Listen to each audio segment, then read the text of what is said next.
Welcome back into Soul Plus Systems.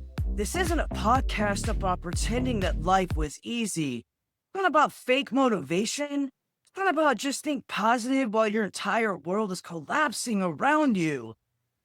This show is about what happens after impact and after survival and after the moment that your old identity can't carry you any longer.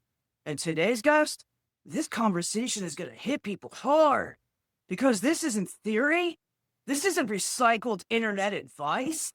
This is someone who has rebuilt herself multiple times through cancer, near-death experiences, and motherhood and collapse and discipline and the brutal reality of starting over even when life doesn't give you a choice.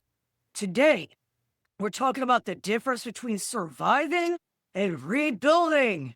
Welcome to Soul Plus Systems. Maria, I'm honored to have you here. Thank you so much for having me, Jen. I'm honored as well. Thank you. And before we go too deep in everything that you've survived, who are you today in your own words? Today, I am who I always dreamed I would be in terms of a person, not because I see life that happened, like all these things that happened to me, but honestly, because I've gotten to a place where I feel like life happened for me. And so I am who I am because of everything that I went through. So I would never change anything. I think that hopefully leaves a good legacy for my kids. And I'm a mom of three, stepmom to three. And so I I am the person that wants to make sure that I'm leaving a legacy for them to see how to deal with problems because we're all going to have them. Absolutely. You do want to talk about rebuilding instead of repeating. What Yeah. does that actually mean to you personally? So I feel like I think that there's so many things that we all go through in terms of these situations, and until we learn from the lessons that life is giving us, until we learn from them, we're not able to. It's just like a repeat of, like you said, right?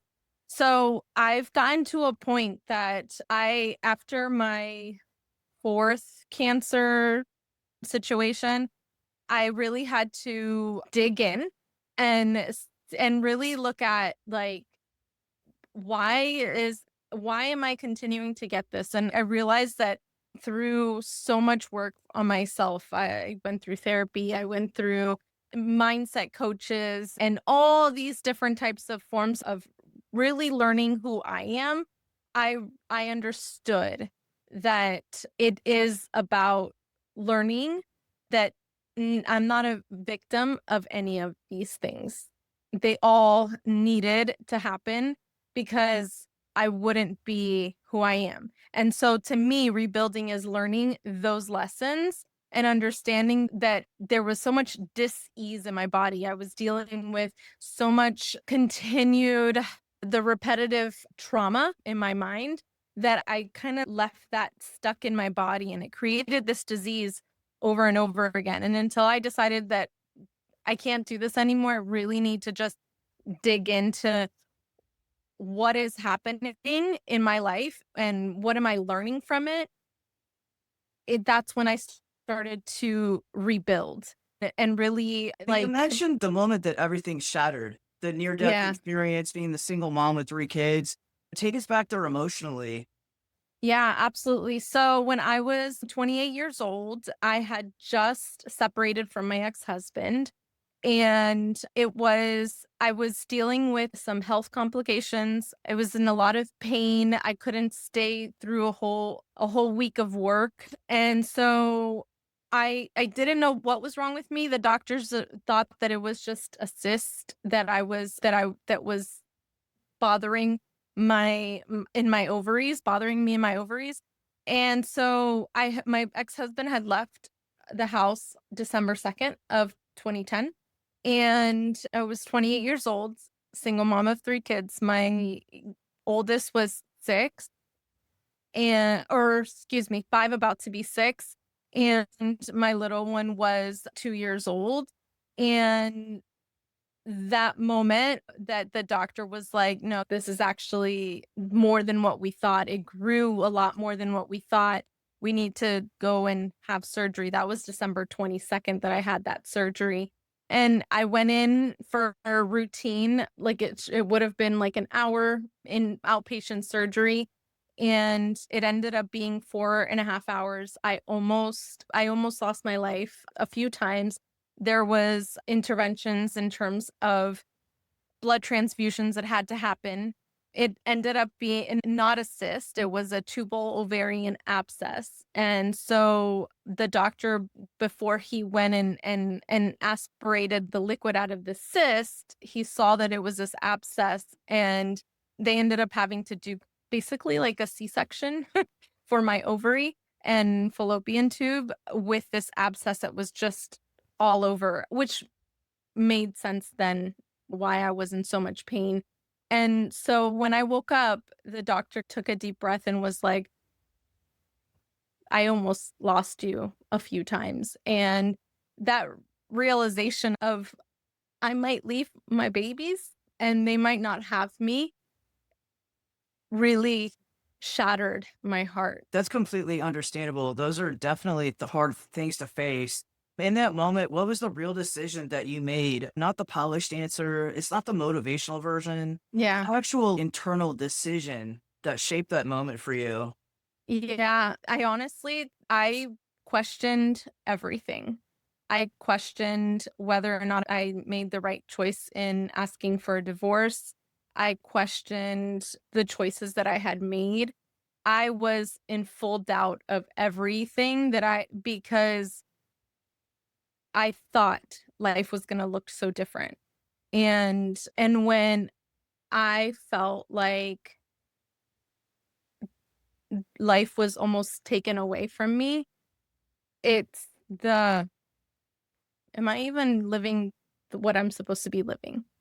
And it I was left alone. That was I got out at Christmas Eve from the hospital, and it was the first year that I was a single mom, the first time my kids were not with me during Christmas, and I felt wrecked. Like I wrecked our whole family. And it was that guilt of feeling, oh, did I even do this for the right reasons? I questioned myself completely. Seems like And we do question ourselves in those moments. It's like the hardest times to realize that we're so close to the moment that we actually need to be in. yeah, You said something powerful. I have to make this mean something or you won't survive it. What yeah. does that sentence mean to you now looking back? Was there a moment where you realized nobody was coming to save you?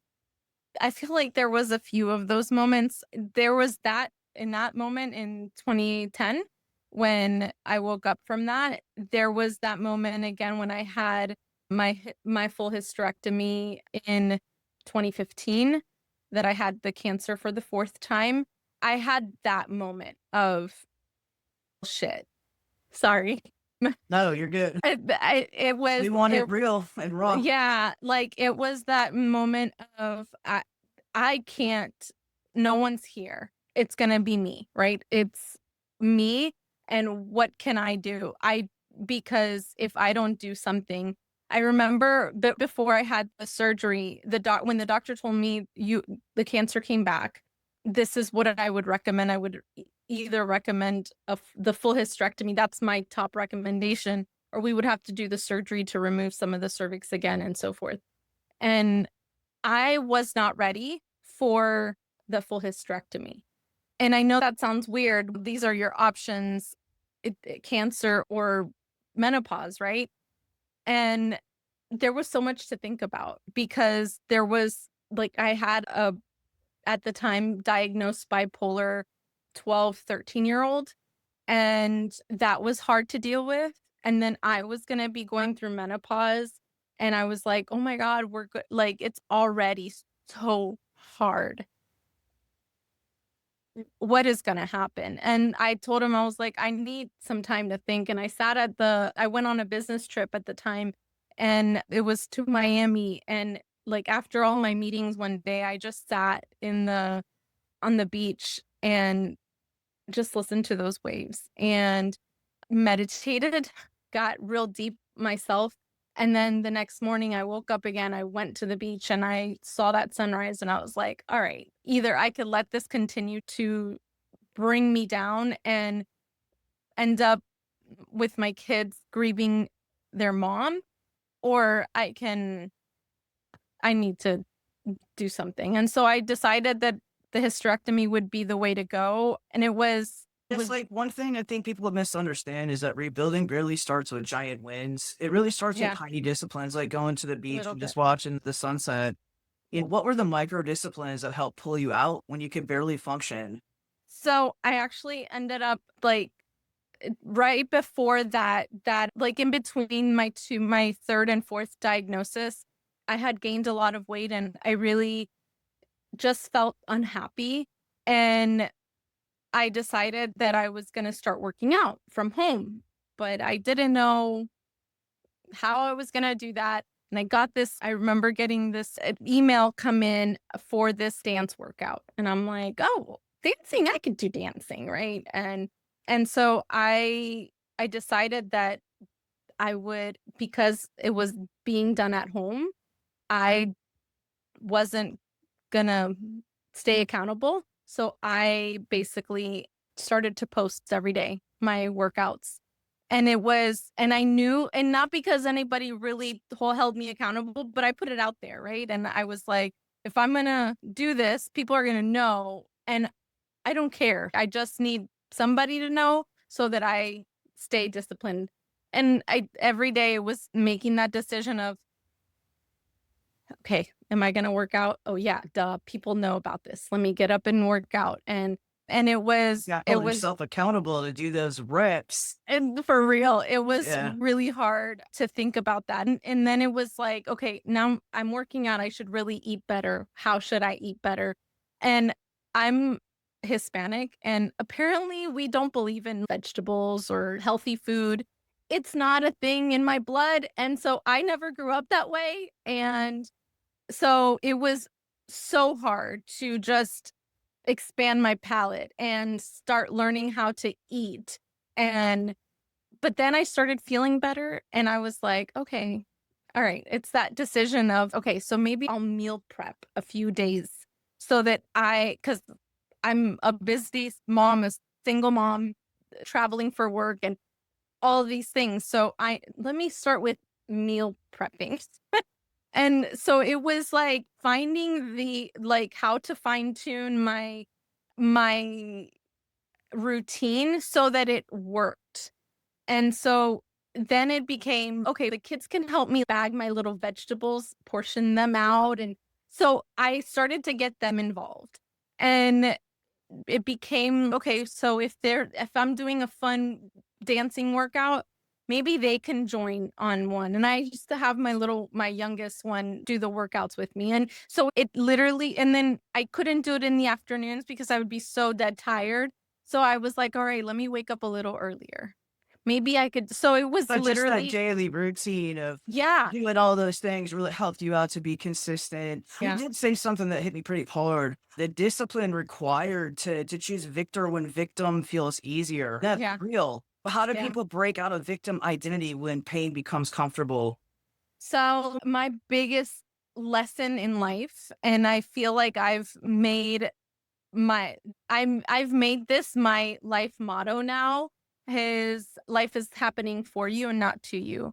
And it's that shift in perspective. And believe me, I have plenty of things that I could say this happened to me. I was sexually assaulted at 16. I'm a surviving twin. So my mom had a miscarriage and I stayed like all these things that I could say life happened to me. I'm a four-time cancer survivor, single mom, dealt with my daughter's mental health. I could say it all happened to me. And the moment that I look at it that way, it's looking at it like a victim. And I'm so done being a victim. And so when I learned that to shift that perspective and find purpose and meaning behind the things that I went through, I couldn't have gone through, I couldn't have understood, I couldn't have helped people deal with their sexual assault because I was so vocal about mine if I wouldn't have gone through mine. That's a lot to carry. Yeah. What version of yourself had to recalibrate all of this just to become the version that you are today to exist? What version? Again, I think that the moment that I was tired of just feeling like the victim, like enough is enough. I'm just so over it. I'm done. I remember even because after my sexual assault, I stayed quiet for 3 years, didn't say anything to anyone. And I had the strand of that man gave me the strand of HPV that caused my cancer. And at 18, for my first well woman checkup, I had cervical cancer. And I stayed quiet and I knew why I had it, but I stayed quiet and didn't say anything to anyone. And I think that like holding all that in, the moment that I finally let it out with a teacher that I finally confided in, the moment that I let that out and she helped me get to therapy and all of that, and I was able to speak about it, I learned that I could not keep anything else in. So I'm super open about everything I've been through, and I think that because of that, because I can't keep the weight of all of that inside anymore because I know that it creates that disease in your body creates that disease, right? And so because I felt like that was no longer something that I was gonna hold on to, I was gonna speak my story. I've I've What would helped you say to people somebody because of listening that. who feels completely trapped in survival mode right now? I know they're I would listening. Yeah, absolutely. I would say there's no I don't think that everything happens for a reason. And I think that's a cop out and giving the like why there shouldn't be a reason anybody gets sexually assaulted or there shouldn't be a reason that little kids get cancer. There shouldn't be a reason. However, when you can find purpose behind it, it shifts. It shifts from looking at it as life happening to me to life happening for me. And purpose could be anything. It could be helping your neighbor that dealt with something similar. And it doesn't have to be the exact same thing because I think that if you went through something and I went through something, and it's totally different things, but we share the same emotion, I think that's where we get connected. And I think that when I speak to that person, I want them to understand that there shouldn't be a reason. We don't need to look for reasons, but we can definitely find a purpose behind it and meaning behind the things that we went through because we then remove ourselves as the victim and look at life as being more of I am thriving through this. Absolutely, absolutely. Getting out of that survival mode. I think what makes conversations like this powerful is that people hear themselves inside them. You know what I mean? Not everybody has survived cancer. Not everybody has faced near death, but almost everyone listening has faced a moment where life broke them open and they had to decide whether they were going to rebuild or disappear inside that pain. And Yeah. Maria, I think what you bring to people is honesty. It's not Yeah. performance. It's not fake empowerment. It's real building. And for everybody listening right now, if Maria's story impacted you today, if this conversation made you feel seen, challenged, understood, or less alone, share this episode. Send it to someone rebuilding quietly, someone fighting silently, and someone trying to figure out how to stand back up again because these conversations matter. Maria, where can people find you, support your journey, follow your work, or connect with you after today? Yeah, absolutely. So I have a podcast called Against All Odds, the Less Than 1% Chance, which I then from that podcast created my book. It's also called Against All Odds, the Less Than 1% Chance. My website is www.mariataponte.com. And from that, I've created a 7-day free course that I can send you for your listeners as well. And we'll go ahead and include Again, the links down in the descriptions. yeah. All right, and to everybody listening, this is your reminder that survival is not the final form. You are allowed to rebuild. You are allowed to evolve.